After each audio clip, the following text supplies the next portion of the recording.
بسم اللہ والحمدللہ والصلاۃ والسلام علی رسول اللہ اما بعد عزیز طلبہ، آج کا ہمارا موضوع حدیث نمبر 7 ہے۔ حضرت ابو ہریرہ رضی اللہ تعالیٰ عنہ فرماتے ہیں، رسول کریم صلی اللہ علیہ وآلہ وسلم نے فرمایا، اتدرون المفلس، کہ آپ جانتے ہو مفلس کسے کہتے ہیں؟ صحابہ نے کہا، لا درہم ولا متاع، جس کے پاس درہم و دینار نہیں، مال و متاع نہیں۔ آپ نے فرمایا، ان المفلس من امتی من یأتی یوم القیامت بصیام وصلاۃ وزکوٰۃ، کہ میری امت کا مفلس آدمی وہ ہے جو قیامت کے روز نماز، روزہ، زکوٰۃ لائے گا۔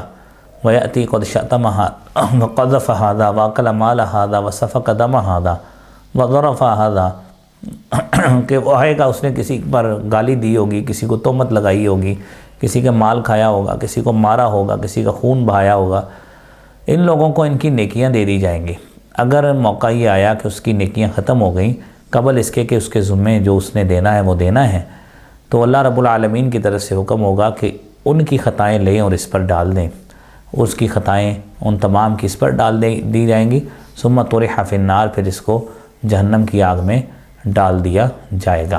یہ عزیز طلبہ، یہ ہے وہ امت کا مفلس آدمی کہ جس کے حوالے سے حضور اکرم صلی اللہ علیہ وآلہ وسلم نے فرمایا کہ یہ ہے وہ مفلس آدمی کہ جس کو مفلس ترین قرآن کا یہ حدیث مصطفیٰ میں کہا گیا ہے۔ اس حدیث میں نبی کریم صلی اللہ علیہ وآلہ وسلم نے جن باتوں کی طرف اشارہ کیا ہے وہ حقوق اللہ کے ساتھ حقوق العباد پر بھی زور دیا گیا، اور اس شخص کی مفلسی کی طرف اشارہ کیا گیا جو اپنے عمل میں مجموعی دینی تعلیمات کو سامنے نہیں رکھتا۔ حقیقی مفلس کون ہے؟ اسلام میں حقیقی مفلس وہ شخص ہے جو دین پر عمل کرنے میں اس کی مجموعی تعلیمات کا خیال نہیں رکھتا اور صرف ایک پہلو اختیار کر لیتا ہے اور دوسرے پہلو کو چھوڑ دیتا ہے، حالانکہ اس کی کامیابی کا انحصار مجموعی کامیابی پر ہے۔ اور پھر آپ دیکھیں، ہمارے یہاں ایک دین اسلام کا غلط تصور ہے۔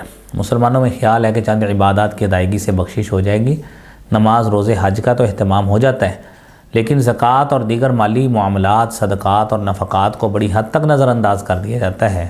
گویا دین کے صرف ایک حصے یعنی حقوق اللہ کی ادائیگی کی جاتی ہے، لیکن دوسرے بڑے حصے یعنی حقوق العباد کو نظر انداز کر دیا جاتا ہے۔ آپ دیکھیں، حقوق اللہ اور حقوق العباد لازم و ملزوم ہیں۔ اسلام کا دین کا تصور یہ ہے کہ دونوں حقوق کی ادائیگی ایک دوسرے پر لازم ہے۔ اولیت حق جو ہے وہ اللہ رب العالمین کو دینا ہے، لیکن حقوق العباد بھی فرض ہیں۔ تمام عبادات کا مقصد ہی حقوق العباد کی ادائیگی ہے اور مسلمان کی تربیت کرنا تاکہ وہ اتنا نیک بن جائے کہ برائی میں مبتلا نہ ہو اور معاملات زندگی ایمانداری سے سر انجام دے۔ مثلا نماز کا مقصد بیان کرتے ہوئے اللہ نے فرمایا، ان الصلاۃ تنہی عن الفحشاء والمنکر، نماز بے حیائی اور بری باتوں سے روکتی ہے۔ اور روزے کے بارے میں فرمایا، کتب علیکم الصیام کما کتب علی الذین من قبلکم لعلکم تتقون، روزہ اس لیے فرض کیا گیا تاکہ تم متقی بن جاؤ۔ حقوق العباد کی اہمیت کیا ہے؟ حقوق العباد کی بہت زیادہ اہمیت ہے۔ مسلمان کی آزمائش کا حقیقی میدان یہی ہے، اور جو مسلمان ان کو ادا نہیں کرتا تو آخرت میں ناکامی یقینی ہے۔ جو بندہ عبادات کے ساتھ ساتھ اپنے دیگر فرائض اور بالخصوص اپنی ڈیوٹی صحیح معنوں میں سر انجام نہیں دیتا تو اس کی روزی حرام ہو جاتی ہے۔ اس کے علاوہ جھوٹ، رشوت اور سود جیسے حرام ذرائع اختیار کرنے سے بھی روزی حرام ہوتی ہے۔ حرام خور کے متعلق نبی صلی اللہ علیہ وسلم نے فرمایا، حرام کھانے والا جنت میں نہیں جائے گا۔ اس کے علاوہ یہ بھی فرمایا کہ حرام کھانے والے کی کوئی عبادت قبول نہیں ہے۔ اور اگلی بات یہ ہے کہ کسی بھی مسلمان سے نیکیاں چھین لیے جانے کے اسباب کیا ہیں، کہ زبان اور ہاتھ سے دیکھیں انسان کہاں کہاں پہ نقصان کسی کو پہنچا دیتا ہے۔ حقوق العباد کو ادا نہ کرنے والا دیکھیں وہ کس حد تک اللہ رب العالمین کے ہاں مجرم ہوتا ہے کہ اس کی کوئی عبادت بھی اللہ کے ہاں قابل قبول نہیں ہوتی۔ آپ دیکھیں کہ انسان نماز پڑھی، زکوٰۃ دی، سارا کچھ کیا، لیکن حدیث مبارکہ میں جو بات بیان ہوئی، کسی کو گالی نہیں دینی، گالی دینا منع ہے۔ آپ نے فرمایا، سباب المسلم فسوق، مسلمان کا گالی دینا فسق ہے، گناہ ہے۔ قتالہ کفر، اسے لڑائی کرنا کفر ہے، اس لیے کسی کو قتل کرنا کفر ہے، اس کو گالی دینے سے پرہیز کرنا چاہیے، اور زبان اور اخلاق اس سے خراب ہوتا ہے۔ پھر کہا بہتان ترازی سے پرہیز کریں کہ کسی پر جھوٹا الزام لگائیں، منع کیا گیا ہے، اس کے لیے مندرجہ ذیل طریقے اختیار کیے گئے ہیں، شریعت نے اس کو کبیرہ گناہ قرار دیا ہے، اس کی مذمت قرار دی ہے۔ اور پھر نمبر 2، الزام جھوٹا ثابت ہونے پر 80 کوڑوں کی سزا مقرر ہوئی ہے۔ اور پھر نمبر 3 بتایا گیا ناحق مال کھایا۔ ناحق مال کھانا کیا ہے؟ لا تاکلوا اموالکم بینکم بالباطل، باطل طریقے سے مت کھانا ہے۔ یعنی باطل طریقہ کیا ہے؟ کسی کو اندھیرے میں رکھ کر اس کے ساتھ تجارت کی، درمیان میں وچولے بن گئے، دلال بن گئے، اور درمیان میں جو اصل ریٹ ہے اس سے ہٹا کر اگلے کسٹمر کو دیا اور اپنے مال اسے ناجائز طریقے سے رکھ لیا، غلط ہے۔ تو یہ جھوٹ سے مال کمایا گیا، رشوت سے کمایا گیا، جھوٹی قسمیں کھا کے مال کمایا گیا، ساری چیزیں یہ غلط ہیں، ناحق مال ہیں۔ اور پھر نمبر 4 فرمایا قتل ناحق بہت بڑا جرم ہے، کسی مسلمان کا قتل کرنا کفر قرار دیا گیا۔ فرمایا من یقتل مؤمنا متعمدا فجزاؤہ جہنم خالدا فیہا وغضب اللہ علیہ ولعنہ واعد لہ عذابا عظیما۔ سورۃ نساء کی 93 نمبر آیت ہے کہ جو شخص کسی مومن کو جان بوجھ کر قتل کرتا ہے اس کا ٹھکانہ جہنم ہے، اس میں وہ ہمیشہ رہے گا، اللہ کا غضب ہوگا، اللہ کی لعنت ہوگی، اور اللہ تعالیٰ نے اس کے لیے بڑا عذاب تیار کیا۔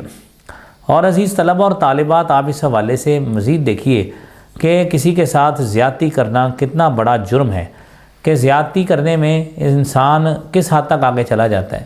نبی صلی اللہ علیہ وسلم نے فرمایا المسلم من سلم المسلمون من لسانہ ویدہ، مسلمان وہ ہے جس کے زبان اور ہاتھ سے دوسرے مسلمان محفوظ رہیں۔ اس لیے قرآن کہتا ہے انہ لا یحب الظالمین، اللہ ظالموں کو پسند نہیں کرتے۔ اور اسلام ایک مکمل ضابطہ حیات ہے، اور اس کو مکمل اختیار کرنے سے ہی آدمی کی نجات ہے۔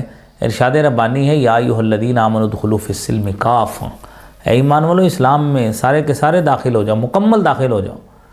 عبادات کے ساتھ باقی گناہوں کو بھی شمار کر کے مجموعی نامہ اعمال تیار کیا جائے گا۔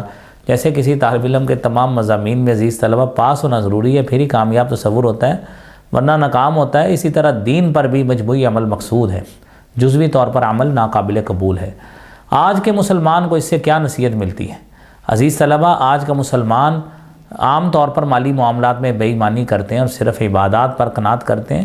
حقوق العباد کے متعلق ہم بڑی لاپرواہی کے مرتکب ہوتے ہیں، نماز، روزے اور ذکر اذکار کو ہی دین کامل تصور کرتے ہیں، جبکہ یہ دین کا غلط تصور ہے۔ ہماری حالت یہ ہو چکی ہے کہ جہاں دین پر عمل میں ذرا برابر ہمیں نقصان نظر آیا وہاں دین کو چھوڑ دیا، جہاں تک مفادات کے ساتھ دین چلتا ہے اور اختیار کیا، لیکن جہاں دین اور مفاد ٹکرائیں دین کو چھوڑ دیا۔ وجہ یہی ہے مفادات کا شکار ہونے کی۔ اللہ کریم ہمیں اس زوال سے بچائے، اور اللہ کریم ہمارے معاملات کی اصلاح فرمائے۔ وآخر دعوانا الحمدللہ رب العالمین۔